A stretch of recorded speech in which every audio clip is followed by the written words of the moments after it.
كلنا ملاحظين الجو متوتر شويه بين يعني الزوجين السابقين احمد العوضي وياسمين عبد العزيز. مره مثلا هي تطلع تقول انتوا ليه بتحطوا اسمي معاه في اي خبر، وبصراحه كده الموضوع مستفز قوي ان الناس بتروح. حتى شفت فيديو اهبل قوي بصراحه، حاطين يعني اللي صنعه كده وكاتب عليه من بره احمد العوضي يراسل ياسمين عبد العزيز عبر الهاتف. تخش الفيديو تلاقي احمد العوضي ماسك التليفون، فالتعليقات حتى كلها تحت اللي هو طب انت عرفت منين ان هو بيكلمها؟ اي حاجه فيها احمد العوضي او ياسمين عبد العزيز يروحوا حاطين الطرف الثاني فيها. فكان عندها حق بصراحه، كان موضوع ممل جدا. وبعدين الناس فسرت ان احمد العوضي منزل سنه تحديدا ان هو عنده 36 سنه ولا 38 سنه في بوست كده غريب.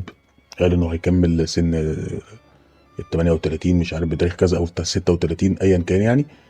ففي ناس قالت لك لا ده هو كده بيقول ان هو اقل سنا من ياسمين عبد العزيز. طب ليه يا جماعه انت بتفسرها بالمنظر ده؟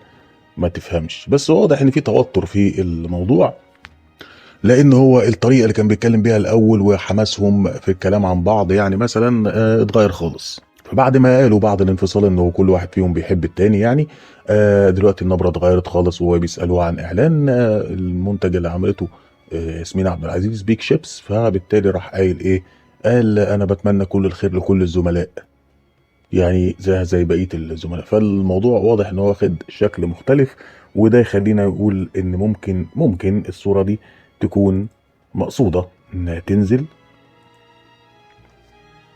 بالذات نظره يعني ياسمين عبد العزيز. تحس ان هي يعني ايه، بس هي انا شايف ان هي طبيعيه يعني، يمكن توحي بانها مقصوده. والرد بقى عليها تحت اهو برضو احمد العوضي منزل. ففي ناس قالت لك لا ده هي كده نزلت الصوره دي فعشان تغيظ الطرف الثاني، او فالتاني راح رادد بالصوره دي، يقال برضو كده. بس المؤكد ان في الموضوع يعني لغه الحوار الاول كانت حاجه، كل طرف يقول ان هو لسه بيحب الطرف الثاني، ولغه الحوار حاليا اتغيرت تماما تماما وبقت يعني بقت زميله زي اي زميله. وحتى كل الناس لاحظت ايه الموضوع ده، ان هو يعني بيقول ان هو اصغر سنا من ياسمين عبد العزيز مثلا يعني، وانه بعد كده قال عليها زميله. كل الناس لاحظت الحاجات دي فبدات تعلق. الافضل بقى ان احنا بتهيألي يعني كده لا نجيب سيره ده ولا سيره ده، لان انا بصراحه برضو شايف ان الموضوع ده خد اكبر من حجمه. ومش عارف انت قول لي ايه رايك في احمد العوضي كممثل؟ هل انت شايفه ممثل بجد يعني موهوب وكده؟